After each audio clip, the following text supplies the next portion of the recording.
Ladies and gentlemen, boys and girls, children of all ages, welcome to Sox on Tap. Tony, my first reaction is just fuck yes, let's go. Sox versus the Twins. That's where it all starts. It all starts taking care of business in-house in the Central Division. That's right, I'm a meatball. You got to bring that top button swag, baby. It is always great to beat the Cubs. And I'm a homer, so I always say they're gonna. Dallas Keuchel Lansing got some beards that you should be afraid of. What everybody said when he gets out there, it's me versus the other guy, and I'm going to beat him. So I just love that mentality. It's cool and fucking tough. Steve, would you say that Tony is mad online? I would definitely say that. The White Sox winner.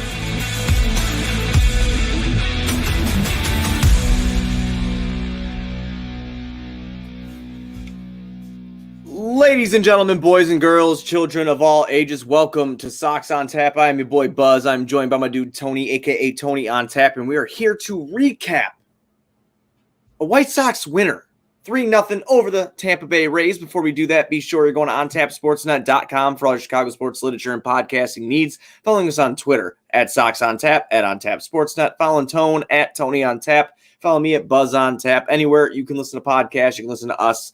5-star rating and review because that's cool and tough. And if you need some badass White Sox gear, some cool and tough White Sox gear, go to Grandstand. Check them out on socials at Grandstand Sox or go to grandstandsox.com. Corey is already kicking off the party in the chat.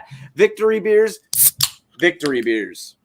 You stole it from me there, Buzz. Victory beers. Corey had it first. I hope he's cracking a victory beer tonight with us. And I hope everybody listening to the show is as well. If you're listening tonight, if you're listening in the morning and you're cracking a victory beer, more power to you. But it's 5 o'clock somewhere. Pete Brank, victory #drunk. There you go. We love it. We love it. We're going to start drinking a few beers. We're going to talk about a White Sox winner. Buzz, before we get into tonight's game, Johnny and Steve had last night's post-game duties, but you and I got to take in another ball game at the park last night. It was a great fucking time.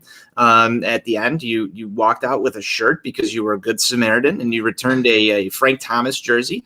I want to give out a nice little kudos to you.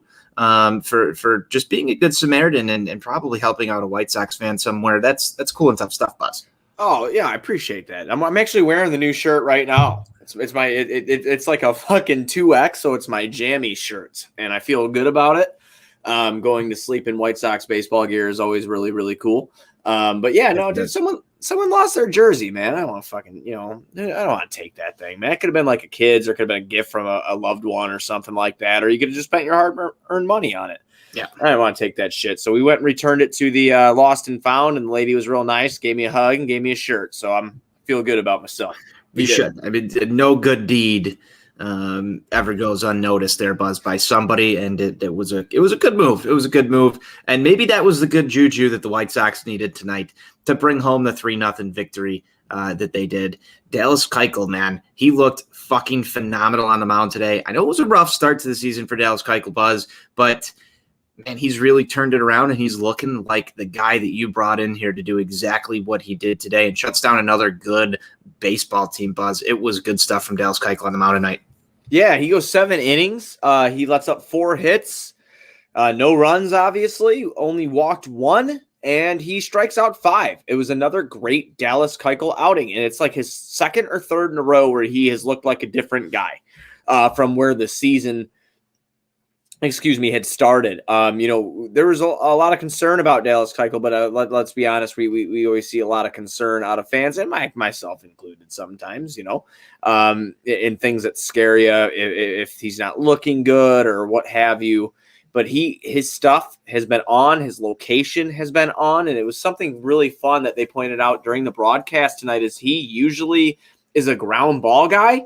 Been getting a lot of flyouts. I don't know if that's an adjustment. I don't know if that's just something that is, whatever is just in the stars and it's supposed to happen this way. I don't know what the fuck is going on, but he has looked great, and it's just really nice to see. Sox lose 1 last night. They come out tonight. Dallas Keuchel gives them a great outing.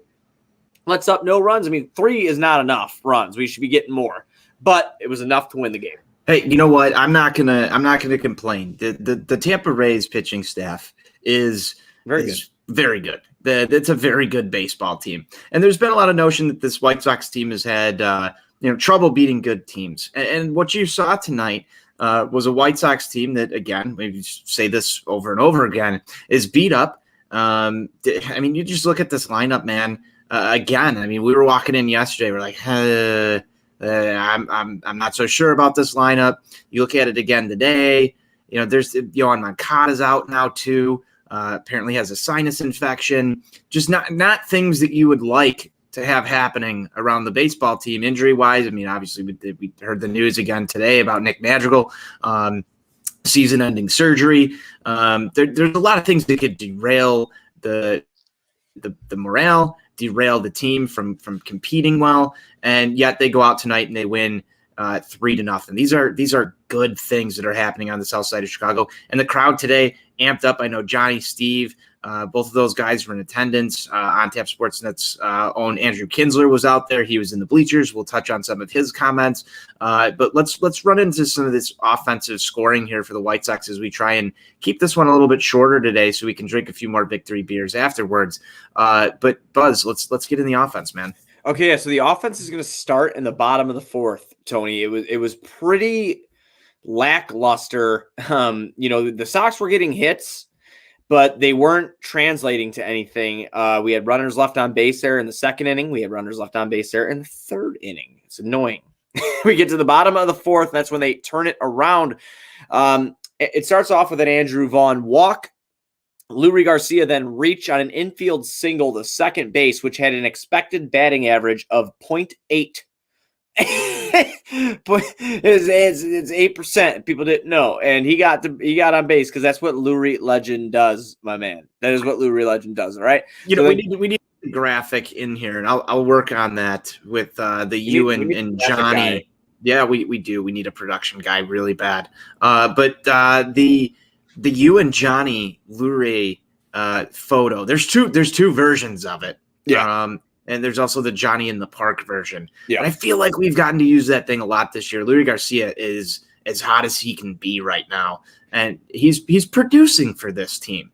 He's another guy that's out there right now that if you told me that if you're going to get a ton of production out of Leury Garcia in mid-June against the Rays, I'm probably not I'm not taking any bets on that. And I'm not taking bets on Adam Engel coming back from the IL and, being this guy that's all of a sudden launching home runs, Buzz. There's just so many different things I'm just excited. I'm just fucking excited. Do you want to hear a really cool Leury Garcia stat?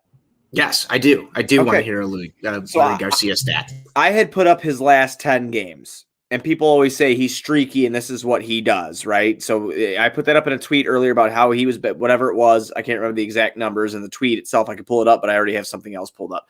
I'm going to read you this. Leury Garcia has a .295 batting average of 28 hits, 11 RBIs, and 13 runs scored in his last 30 games. So the last 30 games, Leury is slashing .295, OBP of 380, slugging 368, which okay, and he's got a 748 OPS. But slash line now do Yerman Mercedes. It's bad. It's real fucking bad. If you want to know, because I looked that up earlier. We're about to have an article coming out on tapsportsnet.com about the struggles that Yermin Mercedes has. I will be writing that here. So we'll do the last 10 games for Yermin Mercedes. He's hitting 162 with an OBP of 225 and a slugging percentage of 189. He is struggling mightily. It looks like that magic has finally left. And it's actually been gone since April because his May was fucking horrible. I forget who tweeted it today, but it made me chuckle just a little bit. Somebody tweeted a picture of like a single hamburger, no cheese on it, from McDonald's, and it says, "This is what the Yerminator burger looks like right now." Oh God, that's fucked up. And it just made me laugh. It made me laugh just a little bit. And I don't want to sit here and slander Yermin. I'm going to try to parlay this into just something else. The fact that the White Sox have been able to ride these different hot streaks throughout the depth of this roster so far is just so damn impressive, is it not? No, it is. Is it not? It is. You're getting production all over the place, and when Yermin Mercedes is looking like ass. You've got Luis Garcia there. Maybe he should have been batting third. I would have loved to see it. I would have loved to see it. I don't know. I thought it would have been funny. We might as well give it a fucking shot. I mean, it's kind of hilarious. I mean, look what the Sox are doing now. We're 16 games, 17 games above 500 still, and the team is fucking just ravaged with injury. But like you said, unlikely source. Yeah, it's unlikely sources. I'm speechless on this stuff. I don't even know where to go with it. That's where the scoring play comes back in that we were talking about before we got into Lurie and Yermin. Unlikely source. Somebody that a lot of people are really high on, and they say he's a real ball player and he belongs on a major league roster, and that's Danny Mendick, Tony. So after you had, excuse me, Andrew Vaughn walk, Lurie gets a first on that infield single, okay? Vaughn gets a second, Goodwin strikes out looking. Danny Mendick tattoos the ball, over 100 off the bat, to shallow left center. Garcia scored, Lurie scored on a throwing error, and Vaughn scored on the as well, but it makes it 2-0 for the White Sox in the bottom of the fourth inning. The next scoring to come after that is a guy who's got 3 home runs, who just really got back, in Adam Engel, and he fucking tattooed one to left, and it's just I like it. I like it a lot. I like not seeing Adam Eaton in the lineup. I like seeing Adam Engel in the lineup. I just is he a guy that I want to be my everyday outfielder? Probably not. But when I get runs that need to happen by unlikely candidates such as Danny Mendick or Adam Engel, I feel really fucking good about this team because they keep doing it. And I'm normally the guy that says your stars need to show up in order to beat these good teams. And that's an excellent recipe for success, Buzz. When you get Jose Abreu mashing, I guess you can consider, and I think a lot of people start to throw Yermin Mercedes with like the big mashers on this lineup just with the April that he had. But, you would expect it out of guys, 2, 3, 4, 5 in the order. And you're getting production from bottom of the order guys who are also guys that just did not, fly across your radar if you were thinking that this team was going to do something special. I love the Adam Engel's newfound ability to just hit the long ball. And it seems to have stuck with him. I mean, you look back last year, he did it in the playoffs. I think just throughout Adam Engel's career, I've got to eat a ton of crow on it because I never wanted to see him again after 2018. And here he is, and he's helping this team win ball games, meaningful ball games right now. And that's just so damn cool. Oh, yeah, it is. I mean, and White Sox Dave has talked to him. I mean, when we've had conversation with him, when he was on our show or we were just drinking at the bar with him or talking or whatever, he had said he has always been high on Engel and how Engel really always tries to improve his swing. We know what the guy can do in the outfield, what he can do in the box. He's very athletic. And he's very strong. So when he has been working on his craft so hard to become a better hitter because he knows defensively he could be an everyday player if he could just put the bat on the ball more consistently. He can be. He really can be. I don't know how great he'll be, but he can do it. And I think that's what you're seeing now. I mean, and he's stepping up, coming off a major injury that he had where he missed a lot of the season, and he's performing. And I'll take the shit all day long. Absolutely. But that was the last of the scoring, Tone. I mean, we already talked about Keuchel just mowing through people. It was absolutely amazing. I love to see what I'm seeing out of him. And my favorite part of the game, I know it got a little fucking scary for a hot minute there, but I loved watching Aaron Bummer and Liam Hendricks come in and do what they do. Some old school setup, man, closer shit. I dig that. Yes. That is cool and tough to me. And I loved seeing it go to plan tonight here. I absolutely loved it. Absolutely. And Aaron Bummer, another guy that we've talked about on the show in some not so positive light this year, a guy that's also struggled just a little bit to return to the form that you would expect from him. Looked great tonight. Has looked great in a few of his last appearances. And that 8th inning role, I am confident again in the White Sox ability to close out some ball games, and you saw that tonight. Buzz, I fully agree. Cool and tough stuff there when that goes to plan. I mean, Dallas Keuchel, Aaron Bummer, Liam Hendricks. Yeah, it was absolutely amazing. Just think about it. When that's working, everything's working. And you can insert any starter into the rotation. You close the ball game down with that in a 3-run ball game. You don't give up any runs. You're going to win that ball game every time.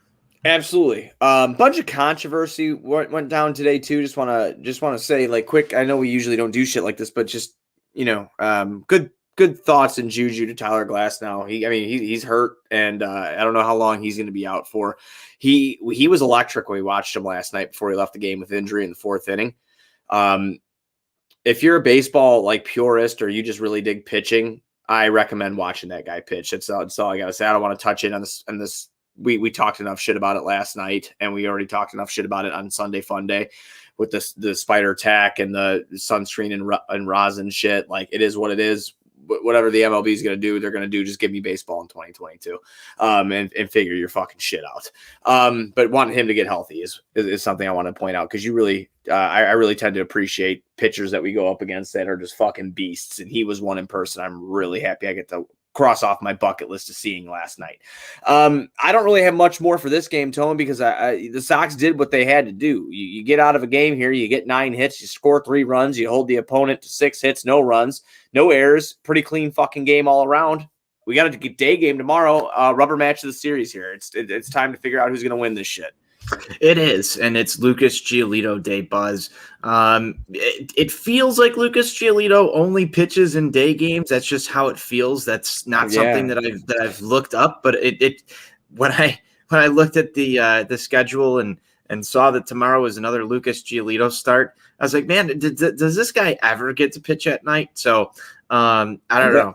I could be completely wrong. You're not. I'm glad you brought it up, because guess what? You boys got it pulled up for you right now. I had it pulled up before the episode started. So, because I always feel like you and I do the fucking Lucas Giolito post games after he gets his ass whipped in the daytime, and it just pisses me. Yes. It pisses me off, because at night he's a different pitcher. So Tone, he's got 6 starts. Okay, he's got 6 starts at night. Tone, he's 2-1 with a 2.97 ERA in 36 and a third innings pitched at night. 6 starts. Okay. During the day, he's got 7 starts. He's 3-4 with a 4.58 ERA. Why? And 39 and a third. Why? Pitched. Yeah. Why? And okay, so maybe I was a little bit wrong. It's close to even, but this will be his this will be his 8th start instead of. He's going to have 2 more starts after tomorrow. He's going to have 2 more starts in the daytime than he does at nighttime. And he's got almost double. Well, yeah. No, not double the ERA. He's 2.97 ERA at night, but he's a 4.58 during the day. Is he a vampire or some shit, man? Like similar innings too. I mean, there's only 3 innings off of this right now. Only comes out in the dark. It feels to me like he pitches all the time. I'm shocked that it's only 1 more game as of right now that he's pitched in the day. But I want to go back and look throughout the rest of the rotation. I'm probably going to do that before I fall asleep and just see like how many of these other guys, what they got comparative to Lucas Giolito. That rabbit hole of baseball. Yes, I'm going to go down a baseball reference rabbit hole before I go to bed tonight.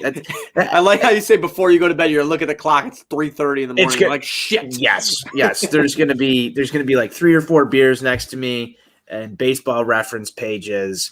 And, tomorrow morning I'm going to wake up and say, what the hell did I just do? And it's just going to be this. Yeah, we've all been there. If you're a baseball fan, you've been there before. But, man, I'm hoping that we get the good version of Lucas Giolito tomorrow.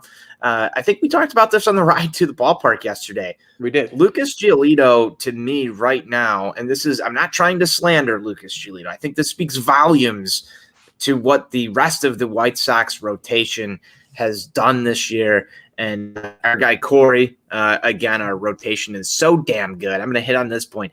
Lucas Giolito is I probably have him right now as my 4th or 5th guy in this rotation when it comes to stuff. Because, man, like if I'm looking at it and I'm lining it up, I've got Lance Lynn number 1 all the time. Just all the time. Lance Lynn, the energy, the I've been there, done that, fuck you shit. That's Lance Lynn. I want him as my ace. He speaks ace to me. Behind him, Carlos Rodon has just had such a fucking impressive year. Then you go beyond him, and you see what you get from Dallas Keuchel tonight. That's exactly the kind of guy. Starts in a row too. Yep, that's exactly the guy that I want in my number 3. I mean, yeah, dude, former Cy Young, like he's also been there, done that. And then you get to 4 or 5, and I think you really have a conversation with yourself about Jekyll and Hyde Giolito and Jekyll and Hyde Dylan Cease, and which one do you want to take your chance with? And it's not even the fact that either of these guys are bad. They're both good pitchers. They can both win you a ball game, and they can both shut you down. And that's a great problem to have, as Johnny likes to say, that's so White Sox. And we talked about it on a post-game show before. That's so White Sox of yesteryear, where it's like this unfortunate thing happens all the time. That's so White Sox.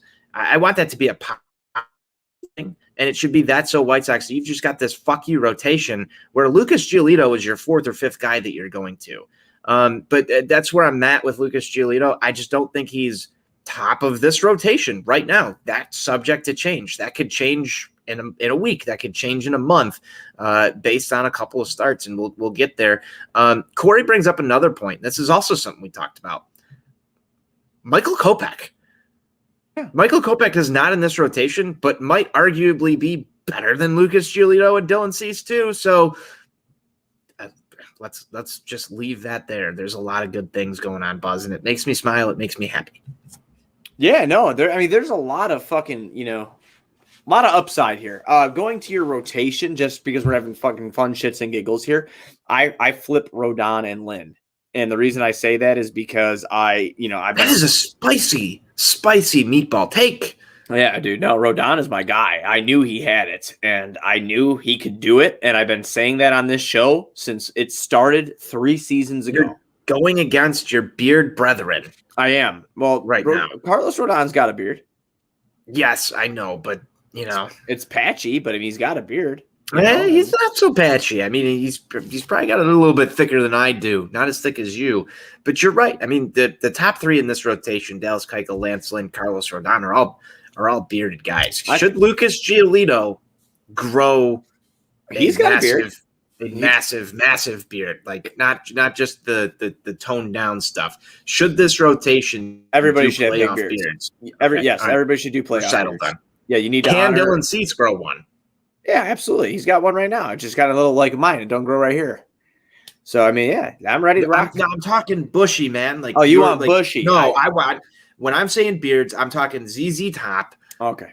Level beards. Yeah, You're there. You're there. I'm there. Can they start growing them now? How long will Dylan Cease's be by September? I feel like his would grow out rather than down.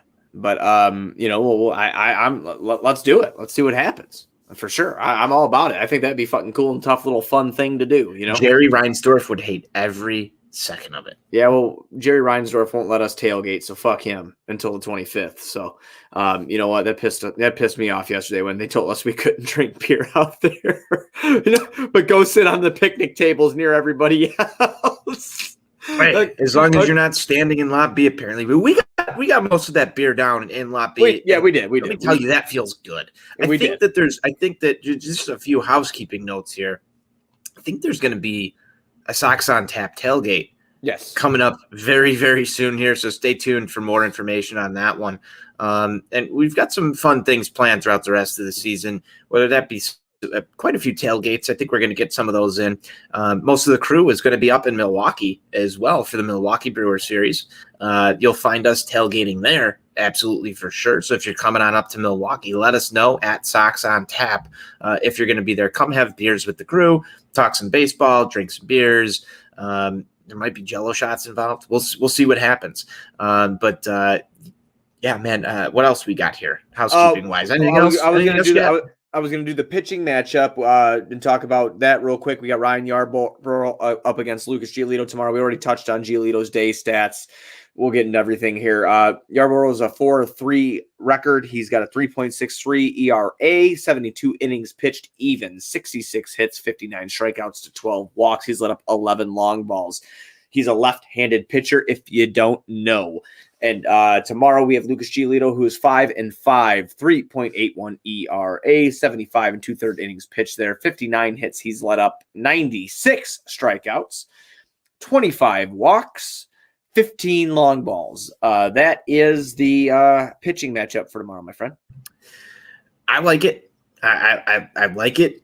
I'm hoping that we get the good version of Lucas Giolito, but I'm going to be at the ballpark tomorrow again, and I'm hoping that coming home with a winner, Buzz. Hoping to come home with a winner tomorrow after the ball game. So I'm going to say Lucas Giolito is going to have a good start in a day game. Sox are going to take this series. We're going to change the narrative, change the game, as they say, against the White Sox not being able to beat the AL East. We're going to change the narrative about the White Sox starting pitcher Lucas Giolito not pitching well in day games. And let's continue to shut him down, man. Pick to click from you. Ooh, man. You know what, dude? I just want to see if it happens because I haven't picked him in like Do it. I feel like a month. I got to go Yermin tomorrow. I just want to see if it works. I don't know if he's going to be in the lineup. So I put some insurance on this. Okay, Vaughn. Okay. No, I don't like that. I didn't like it when it came off. I didn't like it when I said Vaughn when it came off. It felt unnatural to me. I'm going to go Goodwin. Goodwin. Yeah, if Yermin's not in, I want Goodwin. If Yermin's not in, you're going Goodwin. Yeah. Jose Abreu, man. He's got something. Had some rough times. Yeah, I miss saying MVP shit. I miss tweeting it. I miss MVP shit from Jose Abreu. I don't know what it's gonna take to get him off the schneid, but when Jose Abreu gets hot, this team will start producing those 10-run ball games that you want. That's what's gonna happen. I'm going Jose Abreu. I need to see the long ball from Jose Abreu. I like it. I'm sorry I got taken away here just because I'm looking at Twitter and I'm buying into shit. I need to stop. What are you buying into? I don't want. Okay, you know what? I don't care. Do it. These fucking parody accounts, bro. I never know, but the one cat on here that I actually You're buying into the Eduardo Escobar stuff. Yeah, I am right now. Okay, I knew you would be. Yeah, I'm fucking eating it because I'm a homer. That's what I do. I know. Meatball. And you know Johnny's gonna tell you. And he gets so mad at Johnny gets so mad at me. Don't believe it. It's not like I'm going nuts or anything, but I'm like, holy shit. Like, so now I'm, but you should have seen your face when you read it. I'm surprised. I should have sent it to you. Can earlier. You clip it? I might go back and clip it. Okay. I'm going to send it to Johnny, and I'm going to see that this is the exact face that Buzz made when he read the MLB executive burner report. No, it was Steve. It was Steve, not Steve Cishek. Okay. Yeah. But he doubled down on that tweet too. He doubled down on it. And I wouldn't not be putting Steve this out. Cishek. Yeah, he said he wouldn't be putting it out unless, he triple checked his sources and all that other stuff. We can debate all night whether or not burner accounts have sources. Sauces, actually. Sauces.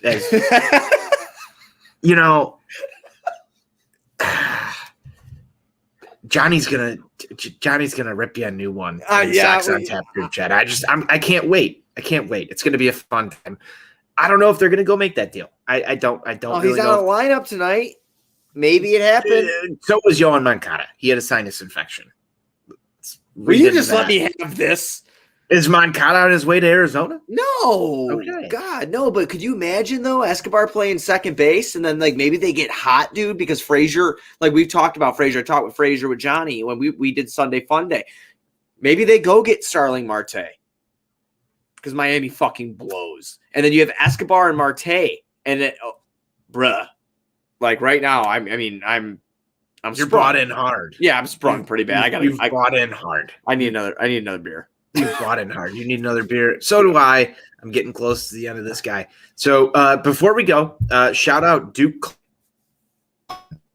for Duke Chug on Twitter. I saw that. I thought that's what you were watching. I thought you maybe would have gotten to the Escobar news a little bit earlier before this. And no, I got home so late, and then I had to get the baby to bed, and I'm listening to the game on my ear pod that I got, and then I finally got to watch. I tuned in right at Angle's home run is when I was able to actually tune in. Yes. But no, I have not seen the boot chug yet. But we're doing shout outs. You're shouting out Duke. I'm shouting out Duke for the Victory Beers. Victory Beers, cool and tough. We all love Victory Beers. Cheers to Duke. Cheers, my friend. Duke's a good guy. I am going to go Justin A. Lee. He will be my shout out today because we got to meet him at the ballpark last night. Yeah, funny as hell. And he invited me on, or him and Mac and our boy Jason Hosking, who we've known for years, invited me on their podcast tomorrow to talk some White Sox baseball. So we're going to do episode of Black and White tomorrow. I'll be repping on tap for sure. We're going to go talk some White Sox baseball and whatever else comes up. So I would like to shout out Justin A. Lee just because meeting him yesterday, bought him a beer. We gave him his crack 'em koozie because, he makes videos constantly. And he's just, got to crack 'em, baby. That's what he says every time. I love it. So he's my shout out. Absolutely love it. Buzz, it's always fun talking about White Sox winners with you. Final score tonight, 3-0 White Sox. That's another one. We've got to talk about 42 of these so far this year. And that's beautiful. Fucking awesome. White Sox winner, again, 3-0 over the Tampa Bay Rays. Series tiebreakers tomorrow. Giolito's on the mound. It's a good day to be a White Sox fan.